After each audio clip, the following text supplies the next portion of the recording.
everybody. Hopefully we get some people tuning in here pretty soon. Just wanted to go over a few things, you know, in the world of social media, maybe even dispel some of the myths. I get a lot of people that contact me. I'm sorry, let me turn down my music a little bit. I get a lot of people that contact me, they call my office and they're looking for marketing, and most of them are startups. You know, we kind of usually specialize working with startups, those businesses within the first 5 years that, you know, really want to either reestablish their presence, or they're trying to create a whole new presence on social media. And well, anyhow, I just wanted to give you all some advice on what does that look like when you're a startup business. You're in the first few years, you really want to get out there and market. I do want to say, hey guys, hey, I see a few people joining in. What I really want to say is step one, and the mistake people make mostly, is that they start marketing too soon. I see that happen a lot. Their businesses aren't even ready to go to market yet. So what does that look like to be ready, you know, to market? What does it look like to say, I'm ready to go? Most people they haven't even started on their business plan yet, and they're already marketing. They're already figuring it out. You know, how they want to get out there and tell the mass public about who they are. But you got to back up a little bit. First things first, have an established brand. It's really hard for marketers to create compelling campaigns that really attract your audiences and get their attention and help them make buying decisions when you do not have an established brand just yet. And when I say brand, I don't just mean a logo. A logo is a branding element. Your brand is what you're trying to communicate to the massive public about who you are, and you want to get to that point within seconds.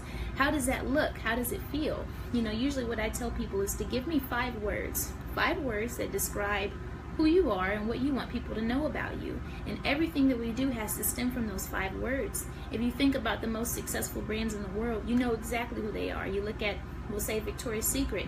They're very sexy. We know who Nike is. They're sporty. You'd have to really get down to even all the way down to the 5 senses as to how does a brand look? How does it make you feel? Is there texture, touch, a feeling, whatever it is, leather, you know, it could be anything, and you have to stick within those boundaries. So your logo is a part of that, and your company colors are a part of that. And there's also a voice, a tone, an attitude, a feeling, images. All those things will stem from what the brand is. So what I would say to do is really take some time. If you're a startup, take time, figure out what your brand is. How does it feel to the common public? What do you need them to know within seconds? And keep in mind, especially if we're talking about marketing on the internet, you have seconds to get someone's attention, and you have seconds to keep their attention, and seconds to get them from crossing over on social media from, I'm just looking at my friends' pictures trying to find out what they're doing, to, I want to buy something. And let's talk about that, because if you have a high ticket item, you need someone to spend, we'll say, more than 40 bucks. Well, you've got a lot to overcome here, because you're on the internet, and I didn't pull my phone out my pocket to spend money and buy anything from you necessarily. I came out here and I got on Facebook, or I got on Twitter or Instagram, because there's something that I wanted to see, someone that I wanted to find out what they're doing, and you need to distract me and get me to spend money. So if your brand isn't necessarily clear, and they don't have a sense of what that is, who you are, and that it's consistent, because let's face it, we're millennials. And if we're thinking about buying things on the internet, we also start researching some of these retailers to make sure that they are who they say they are. So if I go to your website doesn't look like your ads, your landing pages doesn't look like your website, you know, it all looks sketchy, your logo looks like it came from Microsoft Word clip art. We hate that, by the way. Then people start to feel like maybe your company isn't legitimate. So spend the money on your brand, because everything you do is going to come from that. We can't even talk about target audiences unless you know who your brand is, right? You know, if you're trying to attract 16-year-old girls, do you really want your brand to be all black and leather? And no, we've got to determine what that means. Your products and everything is going to come from your brand. How much does that product cost? Which social networks are we going to market it on? What time of the day are these people on these social networks, depending on how old they are? What's their income level? Whatever their income level is, that's going to determine sometimes what your pricing is going to be. So figure that out and dig deep before you start going and trying to find out who's going to market it. Because what your job is to do next, after you've created this brand, is to now give all those branding elements to your marketers and your marketing team, and to let them know this is who we are, and then it's their job to go out and find those people and bring the business back to you. So, you know, there's a lot to be said here about social media. It's an art and a science, and you really want to make sure that you understand what your budget looks like. Spend time on your business plan, because if you go to someone and say, hey, I need you to market me, and you don't know your budget, that's usually a big indication to us that you don't have a clear business plan. And it's really hard to go right on into marketing unless you really have made that plan for success, or you've partnered and worked alongside someone to figure out what that plan should be. What do your sales goals need to look like? What markets do you need to tap into? There's a lot of times there's a big disconnect between what's happening in the company and what's happening with the marketing team. If you're outsourcing that marketing, they really need to be part of your meetings. You know, there's a lot of people that like to stay on the outside. They might even need to be a part of some of those staff meetings so they can hear the opportunities, because this person has to create the tone, the voice, the attitude, and the very personality of your company, and communicate that to the public when they're writing copy, when they're choosing images, when they're creating ads for who they're targeting. They need to know what you care about, and they need to be able to communicate that within seconds again. So my advice to you is to really invest in your brand.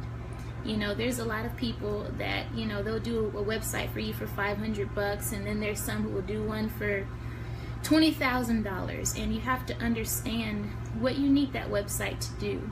Why is the range so high? What's the cost? So take the time to really dig into what that means. You know, if it's going to take some custom coding, if it's going to have some e-commerce, if you want it built in a platform that is search engine optimization friendly, all those things cost. It could be the big difference between a Wix and a WordPress. So try not to build your brand on things that are cheap, especially if you are a high ticket item and you're asking people to spend quite a bit of money on you. You know, it's one thing if something you're selling is $14.99 and your brand is cheap. You know, if your brand is cheap, you can get away with some cheap branding. But if your brand is fairly cost efficient and you need people to spend some real cash, then really make that a serious look. I'm not saying you have to break the bank. I'm just saying take your time, or else you're going to burn a lot of money on marketing, and you're going to get a lot of impressions of people who see your ad, but they're not necessarily impressed with it. And people need to be impressed in a very short amount of time and able to make your ads pop, and able to make them stand out, and able to grab attention, bring them to a landing page, ask them to leave an email address, then follow to the email, then they're going to buy something. You know that there is a trail of what that thought process looks like for a customer who buys something online. They saw an ad, they clicked on it, now they want to know what are your reviews, they want to know who else has bought from you, they want to know what your brand looks like, they're going to shop around on your website to figure out if you're legit, they want to check into your reputation online. You have to make sure that all these things are consistent and pristine and sharp. So, you know, really hone in on that and spend some time with someone.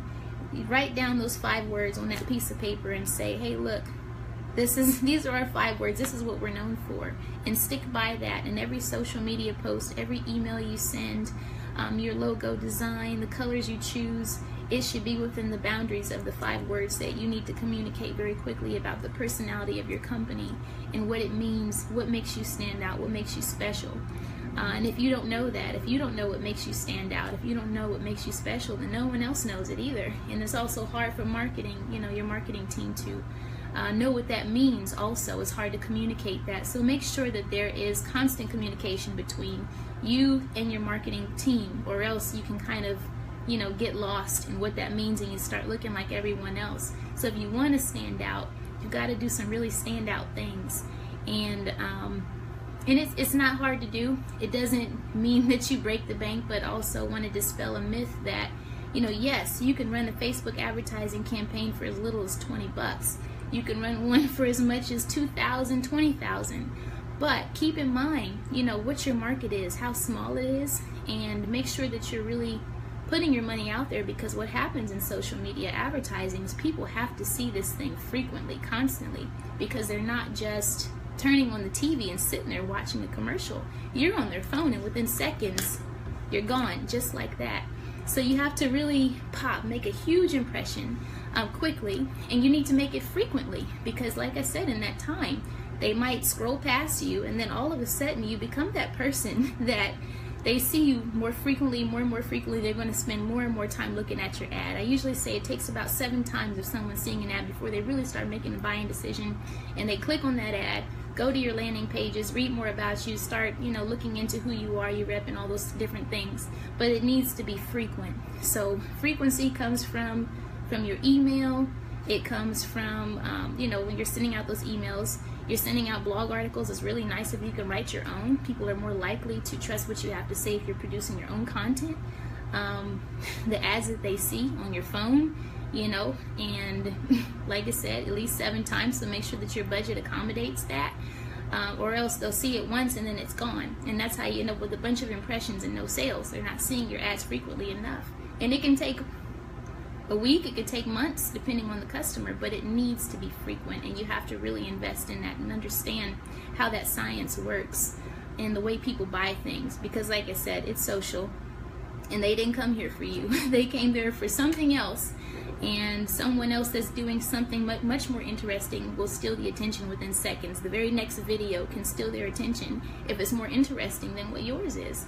So I would also say start collecting some of your own equipment. You know, get a good microphone, get a good camera, be a source of information in your community, someone that people trust to give information to. People buy from people that they trust. Understand that social media is a relationship, and that's what you're doing. You're spending that time building a relationship with these people, and you want them to trust you and able to buy from you, because let's face it, we don't always trust people on the internet, right?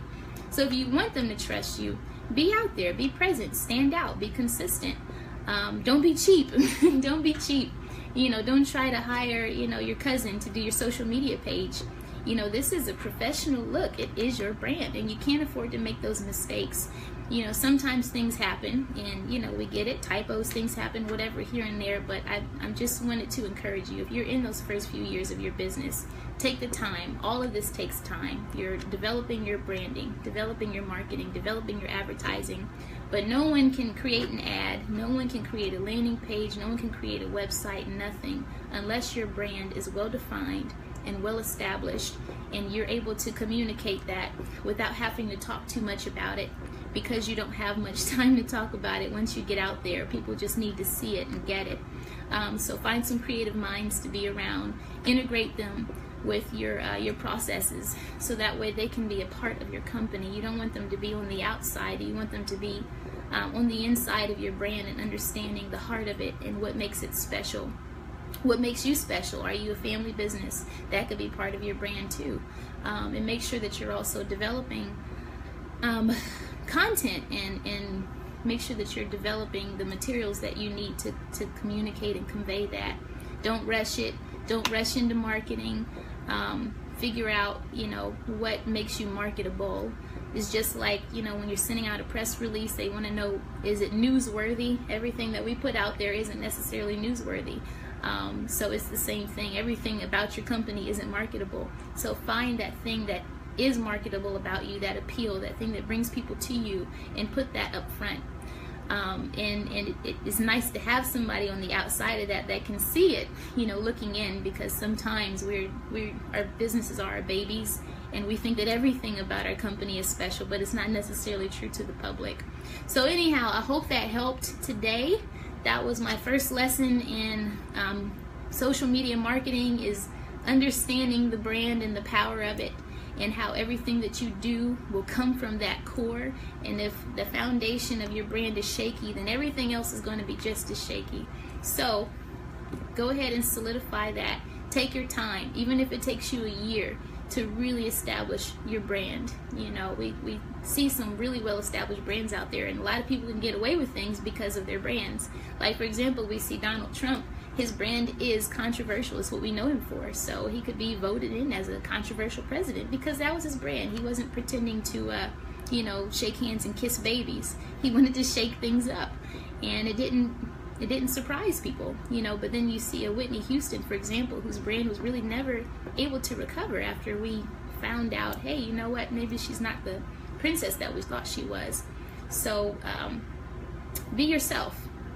And I say the 3 rules of an established brand, a good brand, is know yourself, know your customer, and know your objective. So whatever your goals are, make sure that your brand is consistent with that. But anyhow, have a great, what is it, Thursday? Wednesday? Oh, I don't even know what day of the week it is. Have a great day. It's been a long week, and I hope to speak with you all soon, give you a few more lessons to dispel the myths on social media marketing, also to encourage you to move forward, and we will talk to you soon. Bye.